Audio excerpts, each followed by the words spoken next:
Hi, this is Betty. Um, I decided to share with you something that had happened back to me in 2013. It's been on my mind because several friends of mine have had people that have had strokes, and also my grandson has told me I need to start sharing a little bit more about who I am and why I do the things that I do on YouTube, and I have my website and different things like that. Um, Back in 2013, somewhere about February, I think it was, I had what they thought was Bell palsy, but it was later on we would find out it would be slight stroke. I was extremely embarrassed to go anywhere because I would like smile and my face was sideways or whatever. And everybody tried to encourage me, my family and stuff, to go out in the public and everything, but I was extremely upset about it. Anyhow, I started picking back up and starting to do things in my life and started doing uh, some paintings again that I had done back in the 90s and hadn't. I decided, well, I'd start painting. So, anyhow, time went on and I got busy in my life and just did one thing or another. And, um, my face got better, but I kept noticing that I was having trouble with my right hand, even after having that, what they had told me was Bell palsy. Being able to pick up things, being able to really do things like I had before, writing and things like that. I didn't know that whether or not one way or the other, because I didn't research it too much about whether it could have been a stroke or not. So I ended up going on to a specialist or something, internist, and that kind of thing. Well, somewhere about October, uh, about mid October, I had an episode that ended up being a stroke.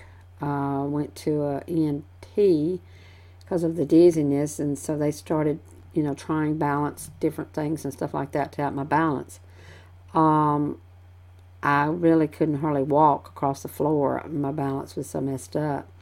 At that time, my face had not had any changes of any kind that I knew of or could see, in the mirror or anything.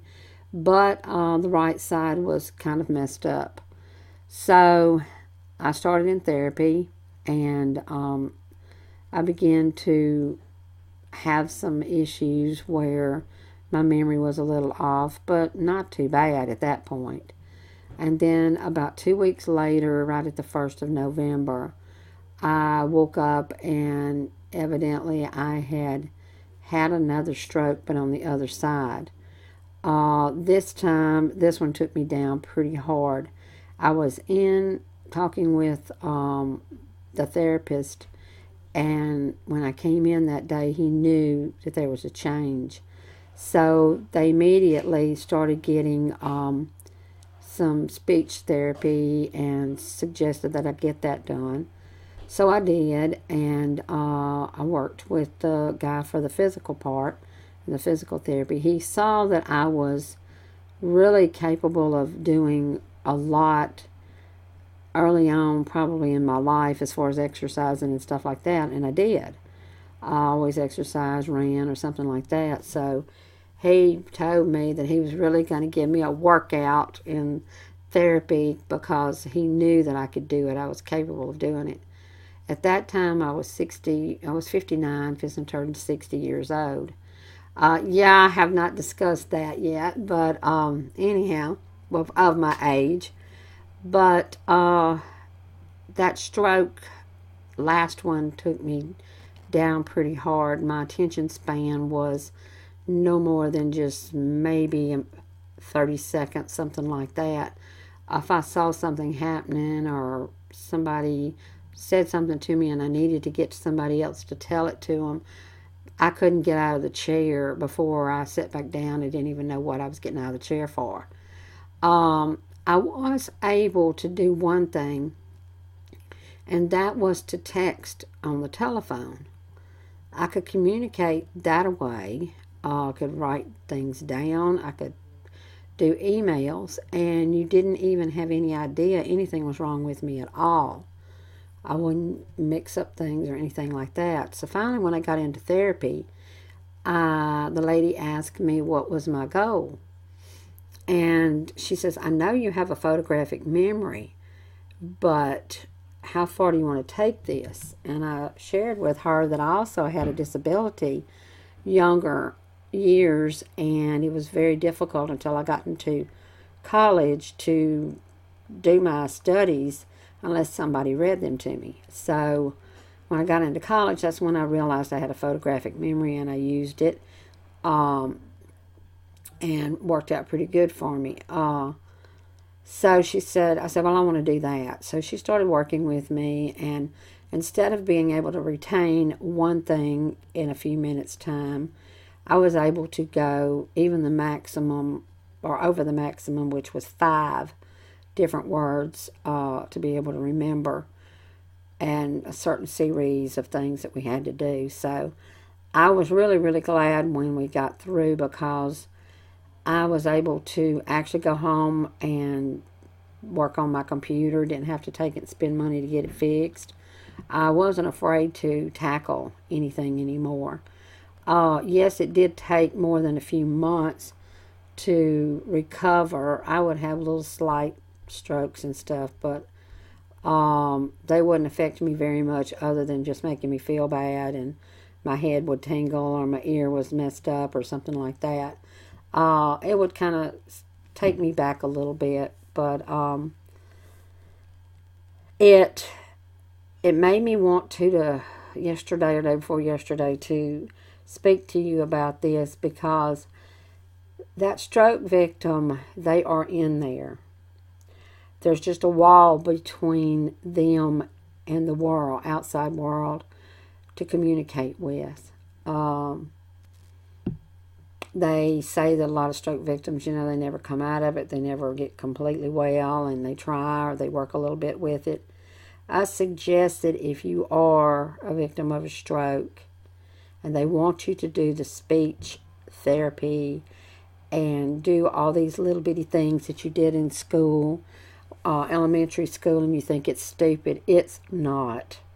Repetition will bring that mind back. You have to do it early on. You have to start this early on. That's when it's, to me, I felt was most crucial. I didn't like walking in the room, getting ready to go outside, and it was raining, and saying, hey, you need to hand me that helmet instead of hat. I mean, I would use different words for different things. Sometimes I still have a habit, if I get really nervous and upset, I'll say things that I mean one thing and say something else. One thing you have to realize, for the ones that may be listening that have not had the stroke and you're dealing with a stroke victim, you don't know what they're feeling like inside. You don't know how angry they may be. They may be so, tormented inside like I was. If something happened right in front of me and I only had a few seconds to tell somebody else, I had done forgot it. And you remember it later, a couple weeks later, or maybe hours later after the incident, but you're in there, and I really firmly believe that there's a lot of people trapped up inside of themselves that have never been able to get out and to communicate. If they can write, if they can text, if they were using the computer, even one finger, the index finger, trying to type out, if that communication is there, then they can communicate with you through that way, and to definitely get them into therapy. If they fight you, say, nope, you're going. I don't care if that's too easy for you. Do it. It is very, very important, because it will rebuild your brain. One thing I hated was I came back, and being 60 years old, I came back as 30 years old. I looked in the mirror and I didn't see a 30-year-old anymore. I saw a old woman with wrinkles in her hands and wrinkles on her face. And to me, all I could think of is what happened. I believe that's the hardest thing that I've had to overcome and deal with, is that this year I'll be 64 years old. I still have the intelligence all the way back, the whole 64 years. But in my mind, and I know everybody that's older, in their mind, they think they're young or whatever, or they still feel young at heart.